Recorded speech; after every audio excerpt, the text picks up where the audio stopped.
Alright friends, welcome back. Now in the last video we created our measures table for the current only specific measure we have, which is total sales. Now we could also be interested in create a few additional measures, for instance total cost. Now in order to calculate the total cost, let's have a look at our data one more time. So if I go to the data view here and I would select my sales table here, I see that in here I have a product ID. For the product ID, for instance, this PID, so product ID 2077, I have currently a quantity and I have a price. Now this price, of course, is a selling price. Here, I have no information about the cost. However, if we take a closer look at the product table, here there's also the product ID. And if I scroll down, there's the product ID 2077. There it is. And here we could see that, for instance, here we have the cost attached to it, right? So here 424. So obviously we can calculate the cost by simply looking up the quantity in the sales table. So if I go back one more time to the sales table here, we take a look at the product ID, this ID, the quantity is 1, and then we need to go, or Power BI in this case needs to go to the product table, take a look at the product ID, in this case 2077 in here, and then look up the specific cost. And then we multiply the 1, which is the quantity for the specific row in or transaction in the sales table, times this 424. That's the idea, right? Okay, so how can we do this? Let's go back into our report view and then let's create the total cost measure. So to do this, because I'd like to create the measure inside the measures table, I could simply right click in here and create new measure. If you don't create the measure by right clicking here and create new measure, and do it differently, for instance by going under home and click on new measure, or go under modeling and create new measure here, then the home table, so the default table where the measure gets created, is the last table you have selected here. So that's why I personally prefer to right click here and create a new measure directly in here, so I know that it's placed in the measures table. But of course you have seen that you can also move the measure around later on. So let's create this new measure now. Click on new measure, and then let me just zoom in so you can see that better on your screen. And now let me just type in here, this is my total cost, right? So total cost is equal to, and again I will press Shift Enter to go to new line. It's not required, but I personally prefer that. So now I can do something kind of similar, because remember, for the total sales, what we did is simply we went row by row, so through each transaction of the sales table, and then we multiplied the quantity times the price. So we can do something similar for the cost, because again we need to go through all the transactions in the sales table, so row by row, and multiply the quantity times the cost. The only difference is that the cost now is not part of the sales table, it's part of the product table. Okay, so let's try that. Let's go in here and say we use the SUMX function again, because we want to sum up the prices, or in this case the costs then. And then we need our table, which again is the sales table, which contains our transactions. And then as an expression, we can refer to the quantity. So quantity, there it is. And I can press tab to select it. And then we can multiply this, not minus, but multiply it in this case. And now we can type in the cost. So let's do that, cost. And you see, the cost is not picked up by Power BI. So obviously, we are not able to refer to cost here. So if I type in CO, you can see that there are a lot of expressions, so Power BI expressions or DAX functions in here, but there's no cost. As soon as I type cost, nothing happens here. There's no IntelliSense. So what's the issue? Well, the problem is that the cost, remember, is part of the product table. It is not included in the sales table. And currently, we tell the SUMX function to iterate, meaning going row by row through the sales table. But in the sales table, there's no cost. So how can we use the cost in here in our formula? Well, for this case, there's a specific function in Power BI, which is called the related function. So if you use it here, related, here it is, and you can see it here, it returns a related value from another table. And related here is the keyword. Because remember, when we set up our data model in the modeling view, we created a relationship between the product table and the sales table. And the product table contains the product ID and the sales table contains the product ID. So that's our common field. And because we have created this relationship and the relationship is active, we can now refer, as you can see here, if I type in cost, you see that now Power BI is able to pick up the product cost from the products table.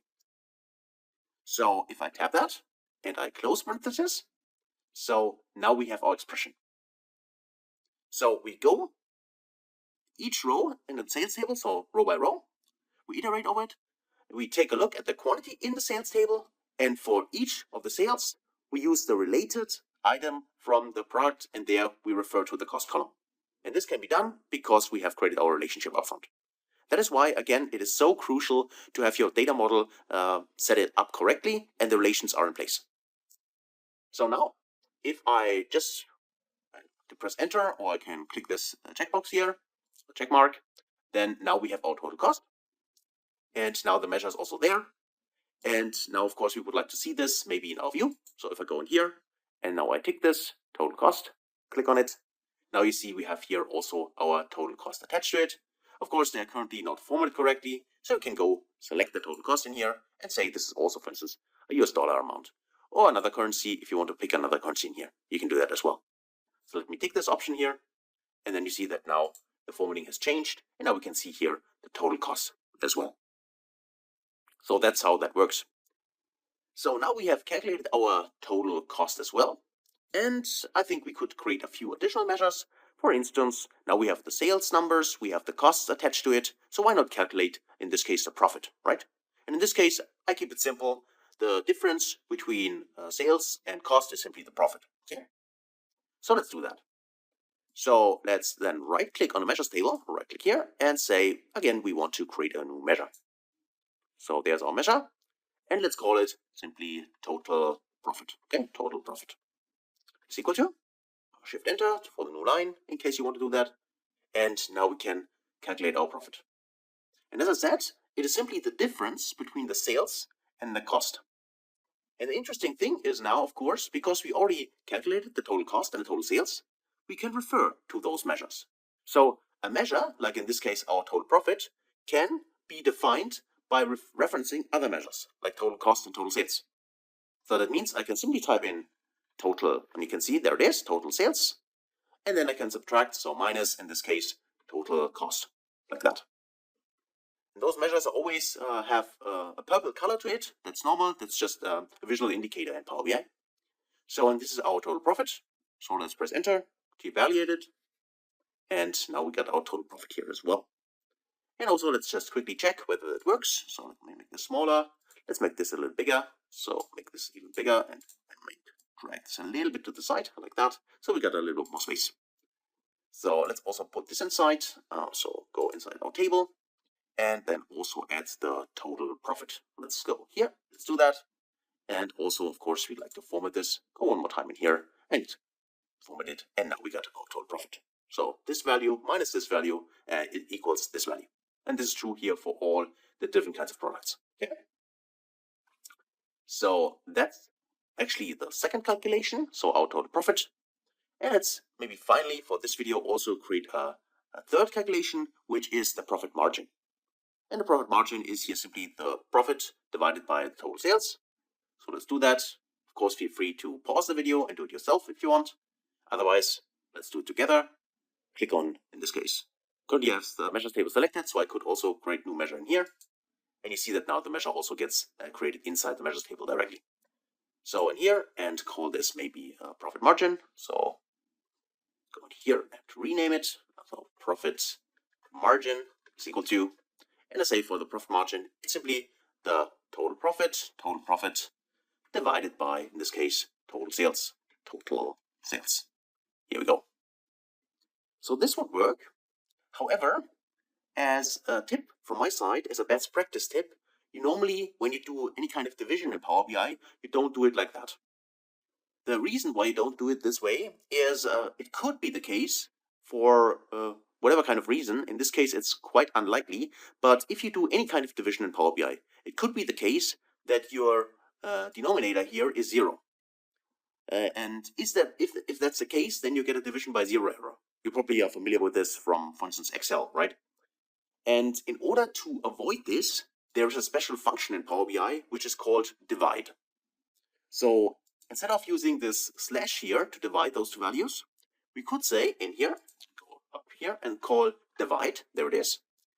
And divide means a numerator and a denominator, and we can also give it an alternate result, just in case the division returns an error.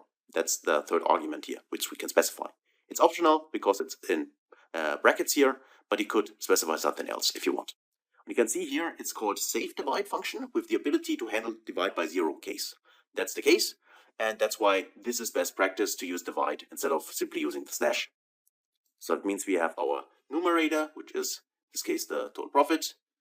Put in a comma in here, then we have our denominator, which is total sales, and in this case we simply can close parentheses. I don't give an alternate result, it's not required. Even if this would return an error, then it would simply return a blank if you use divide function and does not show the error. But of course you could also give it a third argument, an alternate result if you want. So that is that. And now let's actually check that and create the measure. Now we got our profit margin in here.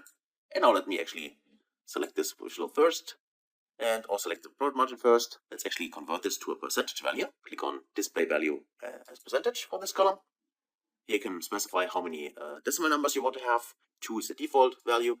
And now if we go in here and check that box, now we can see here, this is the profit margin we get for each of the products in this case, and also of course in total at the bottom here for the line.